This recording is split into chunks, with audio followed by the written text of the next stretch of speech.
What happens when you have anti-ICE protesters from deep blue Cincinnati wander across a bridge into deep red Kentucky? We finally get to see the FAFO scale in action, as these activists block the Roebling Bridge between Ohio and Kentucky. And while Cincinnati PD is gently arresting these people protesting, Kentucky's Covington police immediately laid down the law.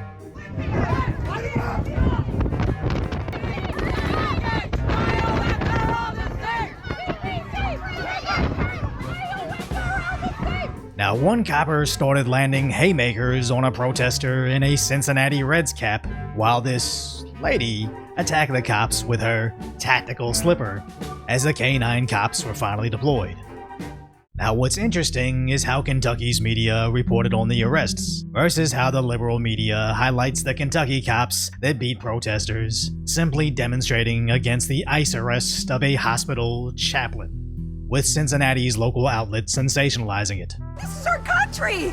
Why are we being beat up because we're doing a peaceful march? The story I'm getting is they were peacefully assembling, having a protest, and then somebody came down here in a car and antagonized them.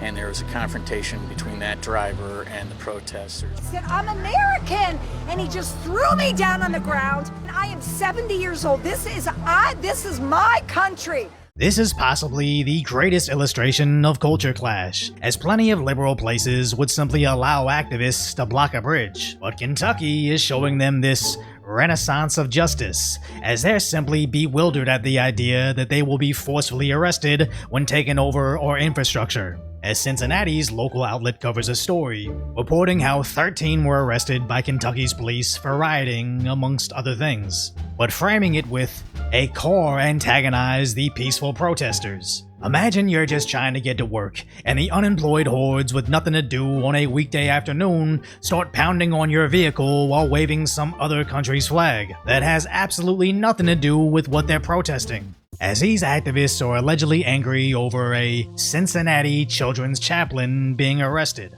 after he recently lost his asylum status in America, as back in 2022, he filed a lawsuit over the feds flagging him after applying for a job in an Oregon prison. But now facing deportation, they claim his life is in danger if sent back to Egypt, which they're already accommodating for this by sending people to third-party countries. As one, I really wonder if he was given the option of the South Sudan or El Salvador, would he suddenly change his mind and prefer to go home? And two, they keep framing him as this children's chaplain wrongfully losing his asylum status, but you really have to search to find out why he lost it. As even NPR's network reports on his case, stating it's over his time on the board of an Egyptian community organization that has ties with an organization that their own government classifies as a terror group, to which he openly admitted his affiliation with on his application. But now the response is, that group has been ubiquitous in many aspects of the country's civic life.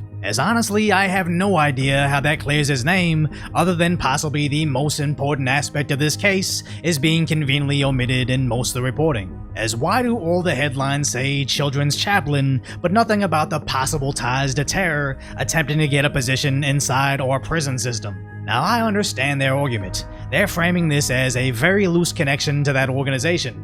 And for all we know, this could be true. But it honestly feels like the activist issue isn't with US policy regarding terror, but Egypt's classification of that organization. So why aren't they protesting bridges in Egypt? Or is this yet another example of activists marching on behalf of something they know little to nothing about? But at least Kentucky isn't playing around, as some of the felonies were dropped, but mainly due to guilty pleas on the misdemeanor charges, with 4 still facing felony riot convictions. As their defense attorney is arguing at one point this was a peaceful assembly, but the Kentucky judge just got frustrated, stating this was a riot, as 5+ people gathered with violent behavior, attacking the police. The simple fact that this case hasn't been thrown out makes me believe they're about to find out. It really looks like Kentucky's justice system is trying to set the precedence of, just because you're angry over something beyond your understanding, doesn't mean you get to throw a temper tantrum blocking our public streets, as it sounds like a slippery slope.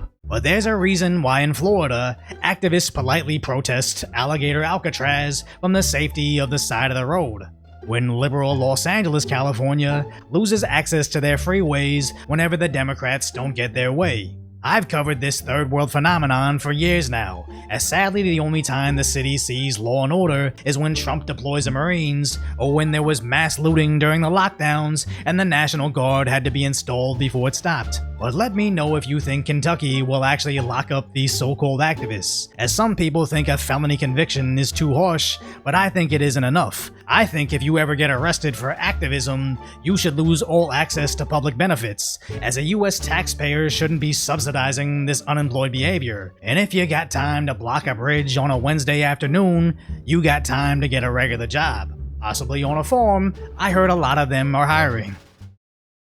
So if you appreciate my concise, lighthearted commentary on the tragic status that is today's reality, subscribe to Decoy Voice.